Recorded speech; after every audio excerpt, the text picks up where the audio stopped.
unti-unting nasisira ang ating bansa. Korupsyon, pagkamal ng yaman, pang-aabuso, pagsira sa kalikasan at marami pang iba. Ang mga kabudukan na pinagkukunan natin ang ating pangangailangan. Nakalbo na! Kalbo! Kalbo!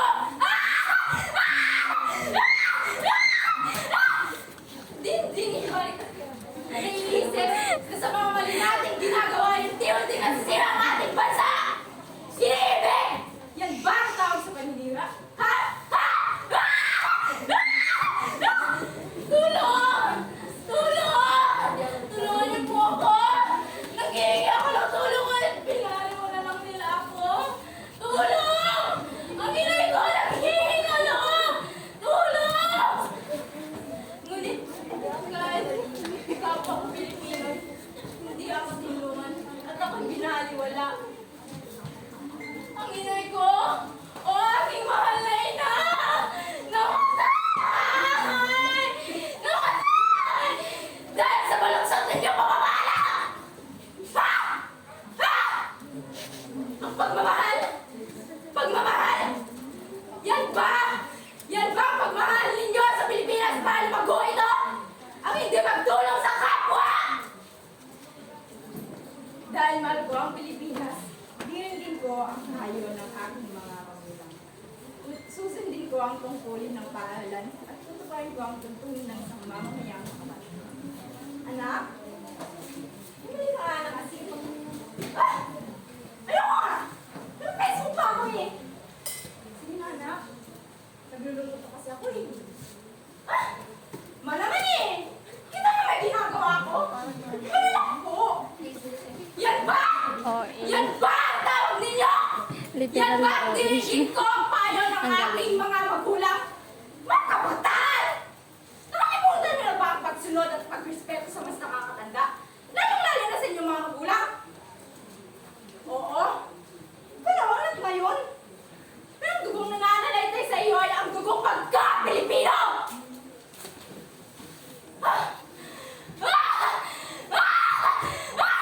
Nakalimutan niyo na ba ang paghihirap nila sa pagtatrabaho para lang may ipakain, ipaaral, at maibigay lahat ng mga luho mo? Tapos gagayanin mo lang sila! Yan ba ang pagmamahal mo sa Pilipinas? Ang pagsuway mo sa magulang? Nay! Oh, mahal na mahal kong ina! Oo, ikaw siya. Ano nga ba ang tinutuwa sa paaralan? Ang galing. Ang daming pag-respeto, di ba? Di ba? Teka, pag-respeto? Nalumpa kang susundin mo ang tutunin ng paaralan mo. Ang pag-respeto sa magulang, hindi mo masunod? Wah! Ang sa'yo magaling ng computer! Wah! Ako? Hindi mo ba ang salamin ko? Ah? Hindi eh. Ano yun? Anong klaseng sagot yun? Nasaan ang pag-respeto doon? Nasaan ang opo at opo? Baka yun yung ginagamit ng mga Pilipino?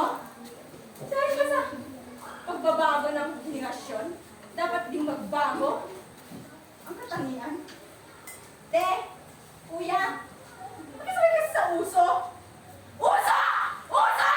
Kapag ba ikaw ang tumanda at hindi ka nirespeto ng mas nakakabata, sa tingin mo, magiging masaya ka ba? Ha? Baliw lang ang magsasabi ng oo! Tutupain ng isang mamamayang makabayan, pero hindi nga masunod ang utos ng magulang at tuntunin ng paaralan eh. Naglilingkod, nag-aaral, at nananalangin ng buong katapatan. Ialay ko ang ating buhay, pangarap, pagsisikap sa bansang Pilipinas. Kayo?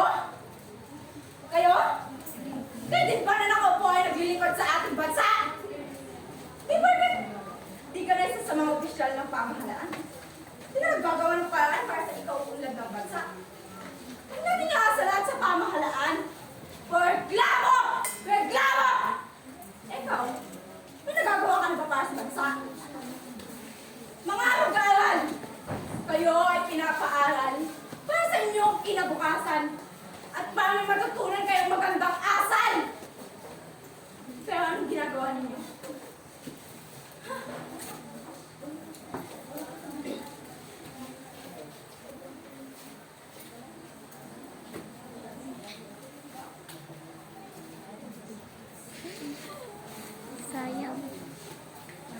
katulad ko, hindi nakapag-aral nang dahil sa kahirapan. Pero bakit ngayon? Bakit iilan sa mga kabataan hindi nag-aaral ng mabuti? Ha? Ha? Hello? Masaya ba maglaro ng computer?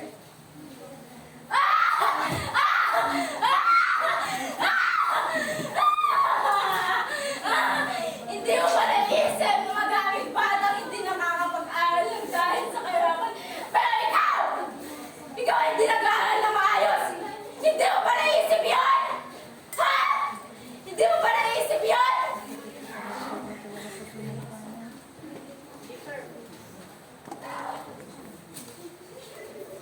Ana? Earphone? Ah? Oo. Made in US sa akin eh. Ikaw? Ha? Made in Philippines. Duh! Local. Yaya? Speak English kapag mo anak ko ha? Yes ma'am. Miggy? Here's your food na.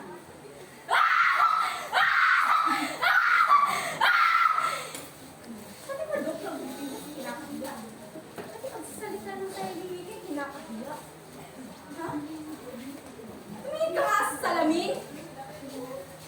Dahil ba pumute, tumangos, at nalaman dugo mo ng dugong banyaga? Gaganyan ka na? Kaya ka naman! Nananalay-lifetime sa ugang mo ang dugong pagka Pilipino. Paano nung paad? Pangako mo na may iyong pangatawanan. Huwag mo namang kalimutan na ikaw ay isang Pilipino! Pangalagaan natin kung ano ang atin. Pangalagaan natin ang Pilipinas. Dahil tayo ay mga Pilipino. Dito tayo isinilang, lumaki, at nagsikap. Mga kabataan, huwag naman natin kalimutan na tayo ang pag-asa ng bayan.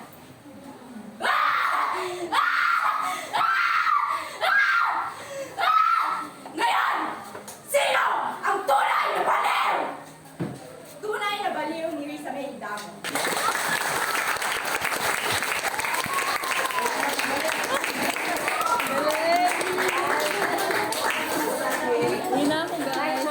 Uwi na tayo.